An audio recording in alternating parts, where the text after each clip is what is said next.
इसके बाद में दूसरा पैराग्राफ, एतादृश स्वर्ण पक्षो रजतचंचु स्वर्णकाकस्तया पूर्वं दृष्टः। इस प्रकार सोने के पंखों वाला स्वर्ण पक्ष है, सोने के पंखों वाला, और रजतचंचु चांदी की चोंच वाला सोने का कौवा उस बालिका के द्वारा पहले नहीं देखा था। तम तंडुलान खादंतम हसंतन च विलोक्य बालिका रोदितुम मारता। उस कौवे को तंडुलान खादंतम चावलों को खाते हुए, उस कौवे को चावलों को खाते हुए, और हसंतन च और हंसते हुए को विलोक्य देखकर बालिका रोदितुम मारता, बालिका रोना प्रारंभ कर दी। उसे कौवे को चावलों को खाते हुए और हंसते हुए देखकर बालिका रोना प्रारंभ कर दी, क्योंकि उस बालिका को उसकी माता ने यह कहा था कि इन चावलों की पक्षियों से क्या करना, रक्षा करना, और वह कौवा जो है आकर इन चावलों को खाने लगा, इसलिए वह रोना प्रारंभ कर दी। तम निवारयन्ती सा प्रार्थयत, तम निवारयन्ती उसको दूर करती हुई, उसको हटाती हुई, सा प्रार्थयत वह प्रार्थना करने लगी, उसको हटाते हुए, उसको दूर करते हुए वह प्रार्थना करने लगी। क्या प्रार्थना करने लगी? तंडुलान मां पक्षे चावलों को मत खाओ, तंडुलान चावलों को मां मत बख्शे खाओ, चावलों को मत खाओ। मदीया माता अति नितना बढ़ते, मेरी माता बहुत गरीब है। मदीया माता अति नितना बढ़ते, मेरी माता बहुत गरीब है। स्वर्ण काक प्रावचत, सोने का कौवा बोला, सोने का कौवा प्रावचत बोला, मां सुच व्याकुल मत हो, मां सुच व्याकुल मत हो, परेशान मत हो। सूर्योदया प्राग ग्रामाद कहीं पीपल वृक्षम त्वया आगंतव्यम। सूर्योदय से पहले, सूर्योदय से पहले गांव के बाहर, सूर्योदय से पहले गांव के बाहर पीपल के पेड़ के नीचे, त्वया आगंतव्यम तुम आ जाना। सूर्योदय से पहले गांव के बाहर पीपल के पेड़ के नीचे तुम आ जाना। लेकिन कब? सूर्योदय से पहले, जब सूर्य उदय नहीं हो उससे पहले तुम गांव के बाहर जो पीपल का पेड़ है उसके नीचे तुम आ जाना। अहम तुभ्यम तंडुल मूल्यम दास्यामि, मैं तुम्हें चावलों का मूल्य दे दूंगा। मैं तुम्हें जो तुम्हारे जितने चावल खा रहा हूं उन चावलों का मूल्य तुम्हें मैं वहां दे दूंगा। प्रहर्षिता बालिका निद्रामपि न लेभे, प्रसन्न हुई बालिका निद्रामपि न लेभे, नींद भी नहीं ले पाई। प्रसन्नचित्त होकर बालिका नींद भी नहीं ले पाई, उसको सारी रात नींद नहीं है। उसको तो ये था कि अब कैसे ही जैसे ही सुबह हो तो सूर्योदय से पहले मेरे को गांव के बाहर पीपल के पेड़ के नीचे जाना है, क्योंकि वहां मुझे वो कौवा जो है वो चावलों का मूल्य दे देगा। आज ये गद्यांश जो है आज इतना ही पढ़ेंगे। ठीक है, धन्यवाद। सुप्रभातम विद्यार्थियों, ऑनलाइन क्लास में आप सभी का स्वागत।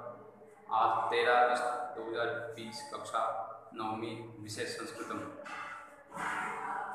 अध्ययन बिंदु है, द्वितीय पाठ है, दूसरा पाठ। जैसा कि आपको पता है कि हमने पहला पाठ जो है वो भारतीय वसंत गीति जो पहला पाठ है उसका अध्ययन अपन ने कर लिया। उसमें श्लोक थे, उन श्लोकों का अनुवाद जो है अपन ने देख लिया। अभ्यास प्रश्नोत्तर जो है वो भी हमने पढ़ लिए। आपको उसमें श्लोक के बाद में उसका अन्वय, उसके अन्वय के बाद में उसका अनुवाद, इस प्रकार से 4 जो श्लोक थे उनका कार्य करके और अभ्यास जो प्रश्नोत्तर थे वो करने थे। ठीक है, आज अपने दूसरे पाठ की शुरुआत करते हैं। द्वितीय पाठ है, पाठ नंबर 2 द्वितीय पाठ है स्वर्ण का आकर है। पाठ का नाम है स्वर्ण का आकर है। स्वर्ण का आकर है सोने का कौवा। स्वर्ण का आकर मतलब सोने का कौवा। ठीक है, ये जो प्रस्तुत जो पाठ है वो पद्म शास्त्री द्वारा रचित है। प्रस्तुत पाठ पद्म शास्त्री द्वारा विरचित विश्व कथा शतकम नामक कथा संग्रह से लिया गया है। ठीक है, जिसमें विभिन्न देशों, जिसमें इस पाठ में या विश्व कथा शतकम इस कथा संग्रह में विभिन्न देशों की 100 लोक कथाओं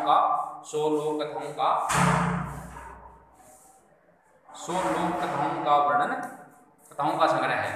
विश्व कथा शतकम इस कथा संग्रह में जिसमें विभिन्न देशों की 100 लोक कथाओं का संग्रह है। ये जो स्वर्ण काकर जो है वो यह वर्मा देश की श्रेष्ठतम कथाओं में से एक है, जिसमें लोभ और उसके दुष्परिणामों के साथ साथ त्याग और उसके शुभ परिणामों का वर्णन एक सुनहले पंखों वाले कौवे के माध्यम से किया गया है। ठीक है, तो ये द्वितीय पाठ है। दूसरा पाठ स्वर्ण काकर सोने का कौवा, इसका हिंदी अनुवाद पढ़ेंगे। ये गद्य है, उससे पहले अपने पढ़ा था वो श्लोक थे, पद्यांश था, ये गद्यांश है। तो देखो इसमें पुरा कस्मिंश्चित् ग्रामे एका निर्धना वृद्धा स्त्री न्यवसत्। पुरा पहले या प्राचीन काल में, पुरा मतलब पहले या प्राचीन काल में, कस्मिंश्चित् ग्रामे किसी गांव में, कस्मिंश्चित् ग्रामे पहले या प्राचीन काल में किसी गांव में एक निर्धना गरीब वृद्ध स्त्री निवसत रहती थी। प्राचीन काल में किसी गांव में एक गरीब वृद्ध स्त्री, बूढ़ी औरत निवसत रहती थी। ठीक है, तस्या च एका दुग्धा विनम्रा मनोहरा चासी। उसके एक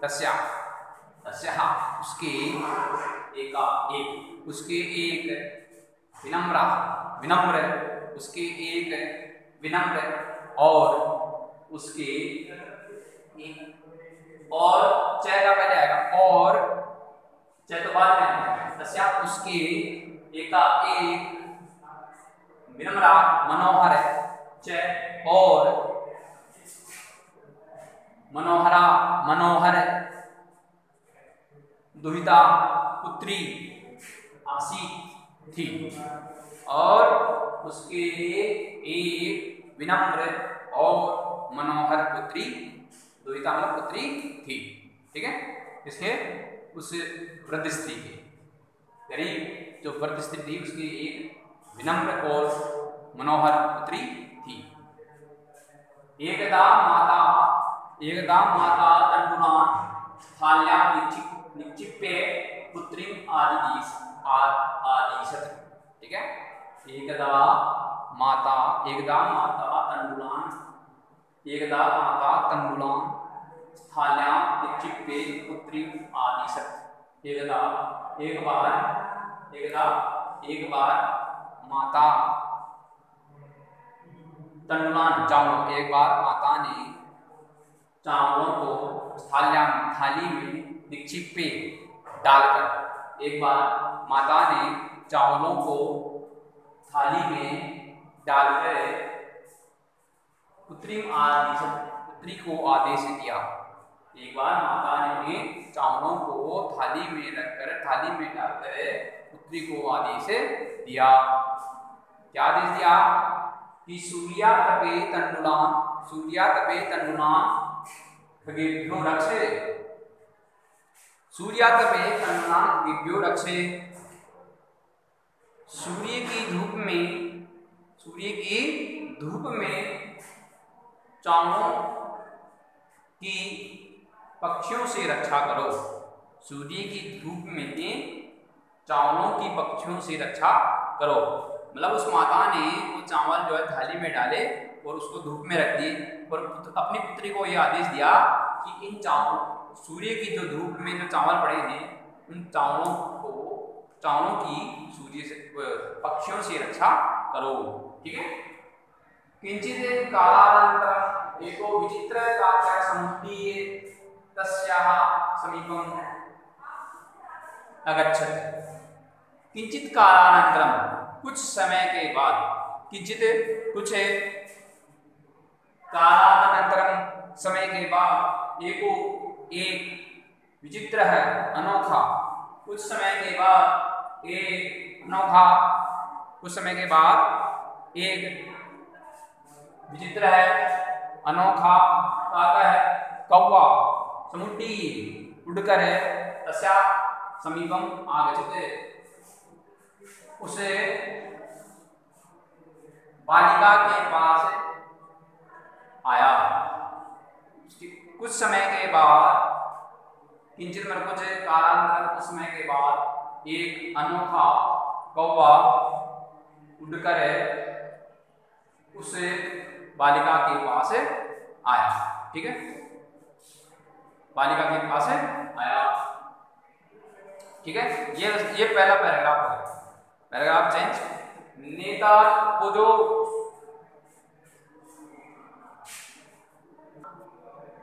फिर आगे है पैराग्राफ चेंज के बाद में नेतादश स्वर्णपक्षो रजतचंचु, नेतादश स्वर्णपक्षो रजतचंचु स्वर्णकाकस्तया पूर्वं दृष्टः। नेतादश न एतादश स्वर्णपक्षो रजतचंचु स्वर्णकाकः तया पूर्वं दृष्टः।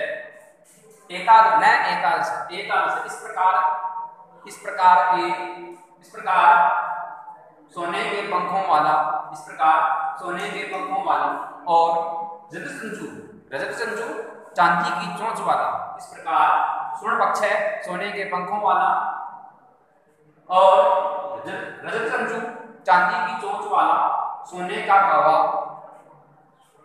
उस बालिका ने पहले नहीं देखा था। इस प्रकार का सोने के पंखों वाला और चांदी की चोंच वाला सोने का कौवा उस बालिका के द्वारा उस बालिका के द्वारा पहले कभी नहीं देखा था। मतलब उस बालिका ने ऐसा कौवा पहले कभी नहीं देखा था। तम तंडुनां खादंतम हसंतंच विलोक्य बालिका रोदितुम् आरब्धा। तम उस कौवे